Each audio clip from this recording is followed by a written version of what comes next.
Hello friends, இன்றைக்கு கர்த்தர் நமக்கு கொடுத்திருக்கிற வாக்குத்தத்தமான வசனம் எரேமியா 17:7-8. கர்த்தர் மேல் தன் நம்பிக்கை வைத்து கர்த்தரை தன் நம்பிக்கையாக கொண்டிருக்கிற மனுஷன் பாக்கியவான். அவன் மழை தாழ்ச்சியான வருஷத்திலும் வருத்தமின்றி தப்பாமல் கனி கொடுக்கிறதுமான மரத்தை போலிருப்பான். ஃப்ரெண்ட்ஸ், நம்ம இப்போ இந்த வசனத்தின் மூலமாக ஒரு கதை கேட்டு தியானிக்கலாமா? சுரேஷுக்கு ஒரு கம்பெனியில் வேலை பார்த்ததும் அவனுக்கு ரொம்ப திருப்திகரமாக இருந்துச்சு. ஆனால் அந்த கம்பெனியில் உள்ள மேனேஜர் இப்படி சொன்னார், என்னப்பா நீ இப்படி வேலை பார்க்குற? முன்னாடியெல்லாம் வேலை பார்த்த ஆட்கள் எல்லா வேலைகளையும் இழுத்து போட்டு செய்ய ஆரம்பித்தாங்க. அவங்களுக்கே நாங்கள் நல்ல சம்பளம் கொடுக்கறது முடியல. நீ என்னென்னா உன்னோட வேலைகளை மாத்திரம் பார்த்துட்டு பேசாமல் வீட்டுக்கு எந்திரிச்சு போயிடலான்னு ரொம்ப ஈஸியாக வாழ்ந்துக்கிட்டு இருக்கிற. இப்படியெல்லாம் இந்த கம்பெனியில் வாழ முடியாதுப்பா அப்படின்னு சொல்லி அவனை தட்டி கழிக்கிறதுக்காக பேசினாங்க. ஆனாலும் சுரேஷ் மனம் தளராமல், இல்லை, இந்த கம்பெனிலேயே நாம் ரொம்பவே நல்ல விதமாக வேலை பார்த்து அவங்களுடைய மனசில் இடம் பிடிக்கணும்னு பார்த்தான். ஆனாலும் அவர் நினச்ச மாதிரி இல்லாமல் திரும்ப திரும்ப மேற்கொண்டு பெரிய பிரச்சனை வந்துக்கிட்டே இருந்தது. அப்போது ஒரு நாள் யோசித்தா, சரி, இனிமேல் இந்த கம்பெனியில் நம்மளால் நிம்மதியாக வாழ முடியாது, சரி வேறு ஏதாவது கம்பெனிக்கு போவோம்னு சொல்லி அந்த வேலையை விட்டுட்டு திரும்ப வேறு கம்பெனிக்கு மாறினான்.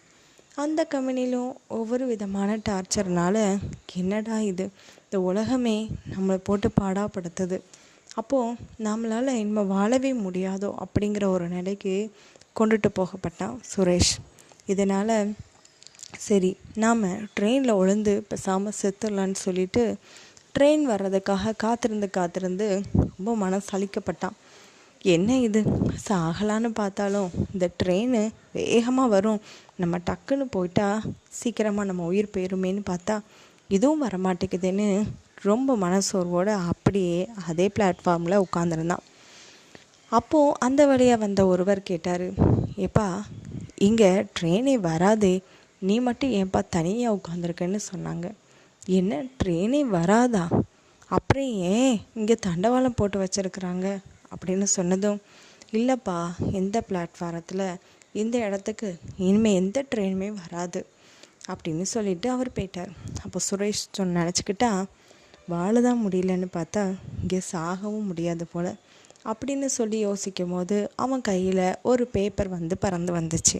அந்த பேப்பர் எடுத்து படிக்கும்போது இந்த மாதிரி இருந்துச்சு, இனி வாழவே முடியாது அப்படிங்கிற நிலைக்கு கொண்டுட்டு போன ஒருவன் தான் இதுவரை யாருமே வாழாத வாழ்க்கையை வாழ்ந்து காட்ட போகிறான்னு சொல்லி எல்லா விதமான வாசகத்தையும் படிக்க ஆரம்பித்தான். அதை படிக்க அவனுக்குள்ள ஒரு பெரிய நம்பிக்கை வர ஆரம்பிச்சிச்சு.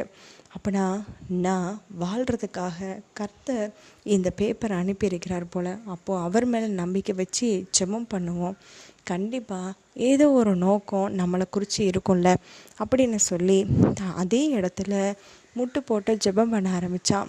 ஜெபம் பண்ண அவனுக்கு உடனே அவனுடைய ஃபோனில் ரிங் அடிக்க ஆரம்பிச்சிச்சு. உடனே ஃபோன் எடுத்து பேசி பார்த்தான். பேசினதும் அவனுக்கு எதிர்பாராத விதமாக ஒரு நல்ல ஒரு கம்பெனியிலேருந்து அவனுக்கு வேலை ஆயத்தமாக கிடச்சிச்சு. அந்த வேலைக்கு அடுத்த நாளே போனதுமே அவனுக்கு ரொம்ப சந்தோஷம். இது என்ன புதுவிதமான வேலையாக இருக்குது, இது நாள் வரைக்கும் நான் பார்க்காத ஒரு வேலையாக இருக்குது, அது மட்டும் இல்லை, இது எனக்கு ரொம்ப நிம்மதியும் சந்தோஷத்தையும் கொடுக்குது, இதில் நான் நல்லா அதில் வேலை பார்த்து சந்தோஷமாக வாழ முடியும்னு எனக்கு தோணுது. கர்த்தரை நம்பினா நாம் கைவிடப்படுறது இல்லைன்னு கர்த்தர் சொன்ன மாதிரி அவர் மேலே இன்னமும் நம்ம நம்பிக்கை வச்சு வாழுவோம். எந்த காலத்துலேயும் கர்த்தர் நம்மளுடைய வாழ்க்கையை நல்ல விதமாக திருப்பி தருவார்னு சுரேஷ் முடிவெடுத்தான். அதே மாதிரி நம்மளுடைய வாழ்க்கையிலையும் மழை தாழ்ச்சியாக இருந்தால் கூட அந்த வருஷத்துலேயும் நம்ம தப்பாமல் கனி கொடுக்குற ஒரு பெரிய மரம் போல் கர்த்தர் நம்மளை கனி கொடுக்கிற மரமாக அமைத்து கொடுப்பாரு. அதனால் இனி வாழ முடியாது, இனி அவ்வளவுதான் அப்படின்னு நம்ம நினைக்கிறோம்ல, அதிலிருந்து நம்ம புதிதாக தளிர் கொடுப்போம். கர்த்தர் நம்மளை ஆசீர்வதிப்பாராக. ஆமேன்.